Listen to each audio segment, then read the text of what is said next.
Bismillahirrahmanirrahim. Assalamualaikum warahmatullahi wabarakatuh. Waalaikumsalam. Salam sejahtera buat semua. Hari ini saya, Pak Suryo, Pak Resmon, teman-teman kuasa hukum kembali datang ke Polda Metro sebagai bentuk kerjasama. Tentu ini adalah proses hukum yang sebagai warga negara yang baik kita hargai, kita hormati. Di samping tentu saja juga kami melaksanakan langkah-langkah hukum yang lain sebagaimana tadi dijelaskan oleh Bang Hosinuddin, gelar perkara khusus dan seterusnya. Tapi poinnya adalah kita tetap berpijak pada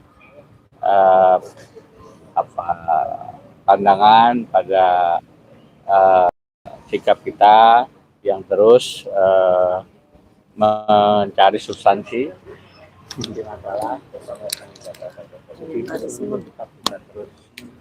perjuangkan sambil tetap menghormati proses hukum yang sedang berjalan. Demikian pengantar saya. Terima kasih sudah diberi. Ya, Assalamualaikum warahmatullahi wabarakatuh. Ya, hari ini kami bersama-sama, teman-teman bisa lihat, saya, Dr. Resmon, tadi juga ada Dr. Tifa, kemudian bersama Pak Hosinuddin selaku koordinator dari tim non litigasi. Di samping saya yang 2 hari yang lalu barusan landing kembali ke Indonesia, ya, Prof. Denny Indrayana dan timnya dan semua yang ada di sini, Pak Gafur, Pak Safri dan teman-teman semuanya. Kita bersama-sama seperti tadi yang disampaikan oleh Prof. Denny, kita melakukan kerjasama yang baik dengan Polda Metro Jaya. Artinya kerjasama itu apa? Kita kooperatif, ya, kita menjalankan yang harus kami lakukan. Jadi dulunya seminggu itu 2 kali, tapi alhamdulillah sekarang sudah seminggu sekali. Dan kami juga seperti tadi disampaikan Bang Hosinuddin, kami juga menyampaikan surat untuk gelar perkara. Kami merespon rencana dari yang kemarin disampaikan oleh Komisaris Besar Polisi Pak Budi untuk gelar perkara. Kami juga menyampaikan menindaklanjuti nanti ingin berkonsultasi tentang beberapa ahli yang kami ajukan. Jadi sekali lagi kita hari ini dalam rangka kooperatif dan teman-teman juga bisa saksikan, ya, kita tetap solid, kita tetap kompak, tidak ada apapun. Jadi jangan percaya para termul itu, ya, gitu, dan ahli-ahli palsu itu. 2 hari yang lalu dalam salah satu siaran TV kita bisa lihat bagaimana kualitasnya ahli palsu itu yang ternyata dengan bukti palsu. Yang katanya itu scan sampai host dari acara itu mana basic question, mana scan ijazah yang dikatakan minggu yang lalu, karena minggu yang lalu itu TV itu secara yakin sudah menyaksikan. Kan malu juga, saya juga kasihan TV yang bersangkutan, sudah jelas-jelas disampaikan oleh si Andi Aswan tapi ternyata palsu buktinya. Dan kami juga menyampaikan ini loh, ahli palsu yang kemudian menjerat kami, yang mengatakan dengan saya, Dr. Resmon, itu melakukan rekayasa, melakukan pengubahan. Ternyata dia begitu di panggung nggak bisa apa-apa. Sama anak kecil aja nggak bisa apa-apa, ya, sama si topi merah, ya, langsung kalah, gitu ya. Terus sekarang mulai nyebar hoax di berbagai kanal-kanal termulnya, gitu ya. Kita ketawain aja, ya. Yang jelas itu yang kami lakukan dan saya kira itu aja, ya. Penting ini ada Dr. Resmon, ya. Ya. Kemarin di sebuah tayangan televisi swasta bahwa penipuan terjadi nyata-nyata oleh ahli termul dan terutama Andi Aswan dan Joshua Sinambela. Nah, itu. Saya mengajak seluruh tim hukum supaya melaporkan mereka berdua karena telah mengaku memiliki scan ijazah asli Joko Widodo, ternyata itu hasil registrasi citra namanya, yang merupakan yang berasal juga dari apa yang diupload oleh Dian Sandi Utama. Oleh karena itu siap-siap ini Joshua Sinambela harus dituntut. Dialah yang seharusnya kena, dan Andi Aswan itu mereka lah yang seharusnya kena Undang-Undang ITE 32 dan 35, memanipulasi, mengedit yang menyatakan bahwa itu ijazah asli dari Joko Widodo, gitu ya. Ya. Jadi kita akan laporkan itu. Sedang dipersiapkan ya, Bang. Siap.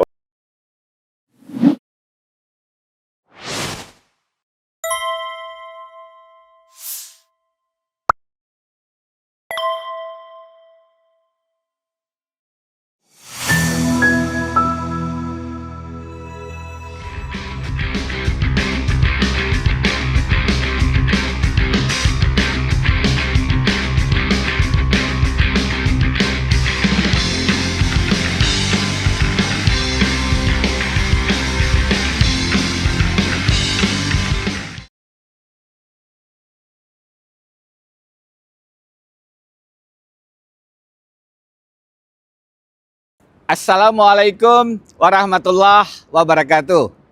Saya sedang ada di kota Melbourne, baru selesai sidang di Supreme Court of Victoria, Australia. Hari ini saya akan memberikan sedikit komentar atas berjalannya proses pemeriksaan Roy Suryo sebagai tersangka di Kepolisian Republik Indonesia. Akhirnya saya memutuskan untuk menjadi bagian kuasa hukum dalam kasus tersebut. Bukan hanya saya meyakini ada indikasi kriminalisasi dalam penanganan kasus itu, tetapi yang jauh lebih penting adalah bagaimana kita kemudian melihat kasus ini secara lebih substantif. Ini bukan hanya persoalan pidana, sebagaimana pasal-pasal yang dituduhkan. Lebih mendasar dari itu, ini adalah persoalan konstitusionalitas bagaimana penegakan hukum harus merdeka dari berbagai kepentingan termasuk intervensi kekuasaan. Di negara sebagaimana Australia, alhamdulillah saya punya izin praktek bukan hanya di Indonesia tapi di Australia sehingga bisa membandingkan penegakan hukum di dua negara. Di negara yang lebih demokratis sebagaimana Australia, kemandirian, kemerdekaan, kekuasaan kehakiman adalah prinsip yang dijaga dengan sangat teguh. Di negara yang lebih tidak demokratis, sebagaimana negara Konoha misalnya, persoalan kemandirian dan kemerdekaan kekuasaan kehakiman ini adalah hal yang sekarang sangat banyak dilanggar. Dan saya berpendapat persoalan tersangkanya Roy Suryo dan kawan-kawan bukan semata masalah ijazah palsu mantan Presiden Jokowi atau hanya pidana. Lebih mendasar dari itu adalah isu konstitusionalitas yang harus sama-sama kita hormati jika ingin menjadi bangsa yang besar. Saya memutuskan menjadi kuasa hukum karena ingin menegaskan tidak boleh ada penggunaan kekuasaan yang kemudian membungkam sikap kritis dari orang-orang bahkan jika berhadapan dengan mantan presiden sekalipun. Karena itu, saya memutuskan untuk menambah perspektif hukum tata negara, bidang yang saya geluti, politik hukum, bagaimana kemudian relasi kekuasaan dengan hukum, tanpa kemudian mengenyampingkan isu-isu hukum pidananya. Tata negara dan politik penegakan hukum adalah perspektif yang harus diletakkan sebagai pondasi dasar pada saat kita melihat dan menganalisis masalah ini. Karena apa? Karena mantan Presiden Jokowi telah menunjukkan bagaimana beliau merusak tatanan demokrasi, terutama di masa-masa akhir jabatannya. Cawe-cawe dalam Pilpres 2024. Kemudian adanya putusan 90 yang menjadikan Gibran memenuhi syarat sebagai calon wakil presiden adalah bentuk-bentuk pelanggaran konstitusi yang sekarang berlanjut dengan mentersangkakan warga negara yang bersikap kritis terkait dugaan ijazah palsunya. Karena itu, saya merasa wajib melakukan langkah advokasi hukum untuk menegaskan tidak boleh penggunaan kekuasaan atau siapapun yang merasa berkuasa menentukan arah penegakan hukum.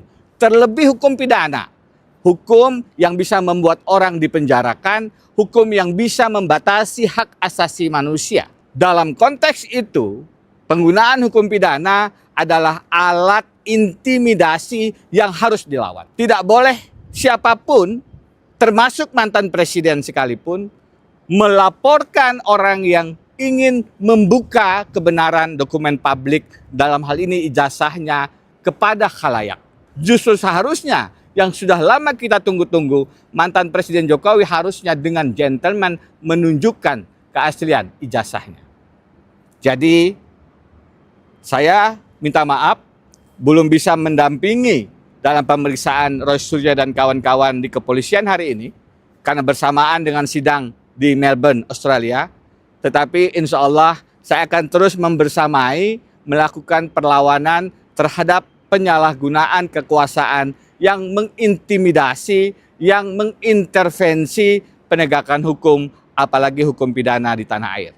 Kita harus hentikan modus mengkriminalisasi, mempidanakan, memenjarakan, membuat takut siapapun yang ingin bersikap kritis agar Indonesia tetap terjaga kewarasan hukumnya.